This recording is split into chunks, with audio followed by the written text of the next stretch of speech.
বাংলাদেশে বসবাস করতে গেলে আপনাকে প্রতিনিয়ত প্রতারকদের সাথে যুদ্ধ করতে হবে।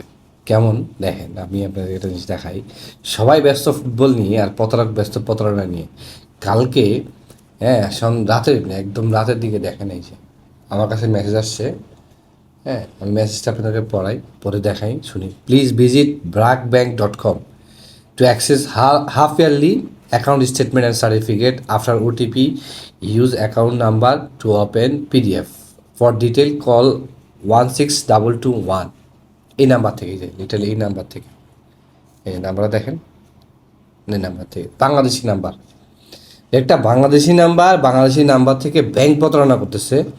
এবং তাদেরকে আমাদেরকে ব্যাংকের নাম দিয়ে, ব্যাংকের ওয়েবসাইট দিয়ে আমাদেরকে মেসেজ দিচ্ছে হাফ ইয়ারলি স্টেটমেন্টের জন্য। এখন আমি মেসেজটা দেখে আমি তো ক্লিক করতে গেছিলাম, ক্লিক করতে যেয়ে আমি পরে অবাক হয়ে গেলাম। ব্যাংক তো এভাবে কখনো ওটিপি অথবা চাবে না।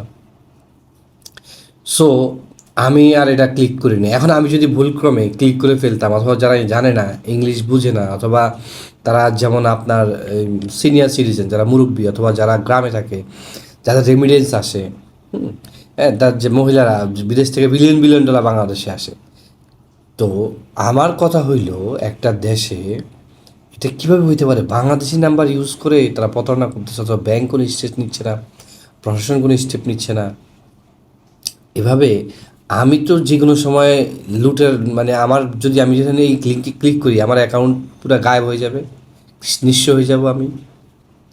অথবা আপনি ক্লিক করলে আপনি নিঃস্ব হয়ে যাবেন। ও যদি 100 জনকে না 1,00,000কে পাঠায়, মিনিমাম 10 জন, 20 জন, 50 জন, 100 জন তো ও ক্লিক করবে।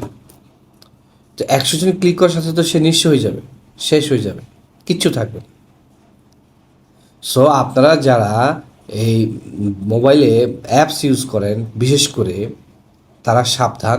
মোবাইলে অ্যাপস ইউজ করলে কখনো কোনো ধরনের বাজে লিঙ্ক, কখনো OTP, bank statement, bank number, card number, পিছনের সিভিভি নাম্বার নেভার এবার কারোর সাথে শেয়ার করবেন না, কখনোই করবেন না। আপনি নিঃস্ব হয়ে যাবেন 1 সেকেন্ডের ভিতরে। So be careful. আপনি যদি জিনিসটা জেনে থাকেন তাহলে তো খুবই ভালো, আর যদি না জানেন তাহলে মানুষকে জানার ব্যবস্থা করেন। আর এটা হচ্ছে যে, যদি আপনি আপনার পরিবারে যারা আছে তাদেরকে বলে দিবেন সবসময় যে এইটা কখনোই করবেন না, পরিবার সবাইকে জানাই দেবেন। যদি কোনো কারণে প্রতারক যদি আপনার ব্যাংকের অ্যাক্সেস পেয়ে যায়, আপনার অ্যাকাউন্টের অ্যাক্সেস পেয়ে যায়, অথবা মোবাইলের অ্যাক্সেস পেয়ে যায়, আপনার বিকাশ থেকে, ব্যাংক থেকে যা আছে সব নিয়ে যাবে। আর কখনও কোনো দিন কারোর সাথে ব্যাংক আপনার কাছে ওটিপি চাবে না। এভাবে অন্য নাম্বার থেকে মেসেজ দিয়ে, অথবা ব্যাংক আপনাকে একটা ফর্মাল ওয়েতে যাবে। যদি আপনি কোনো তার কাছে সার্ভিসের জন্য যান, কোনো সার্ভিসের জন্য ধরেন আপনার ব্যাংক স্টেটমেন্ট দরকার, কল সেন্টার আছে, ওদের নির্ধারিত কল সেন্টারে কল দেবে, ওরা আপনার কাছে ইনফরমেশন জানতে চাবে, যা আপনার তথ্য ভেরিফিকেশন করবে, আপনার নাম, বাবার নাম, মায়ের নাম, জন্ম তারিখ, লাস্ট ট্রানজ্যাকশন সব জানার পরে আপনাকে দিবে। কেউ নিজের থেকে আপনাকে এই ইনফরমেশন জানতে চাবে না, কোনো লিঙ্কও দিবে না, কেউ কোনো ধরনের করবে না। এটা থেকে সবাই সাবধান থাকবেন, কেউ প্রভাবিত হবেন না। সবাই ভিডিওটি শেয়ার করেন, এবং হচ্ছে যে সব আর অন্যজনকে জানার সুযোগ করে দেন যে আসলে এই ধরনের মেসেজ কেউ কখনো ক্লিক করবেন না। যদি ক্লিক করেন, আপনি 1 সেকেন্ডে নিঃস্ব হয়ে যাবেন, আপনার সব টাকা পয়সা চলে যাবে, ব্যাঙ্ক অ্যাকাউন্ট খালি হয়ে যাবে। সো সবাই সাবধান থাকবেন। এখন এটা দেশে ক্রান্তিকাল চলতেছে, প্রতারকের চারদিকে প্রতারক। সো সবাই খুব সাবধান থাকবেন, সুস্থ থাকবেন, ভালো থাকবেন। আসসালামু আলাইকুম।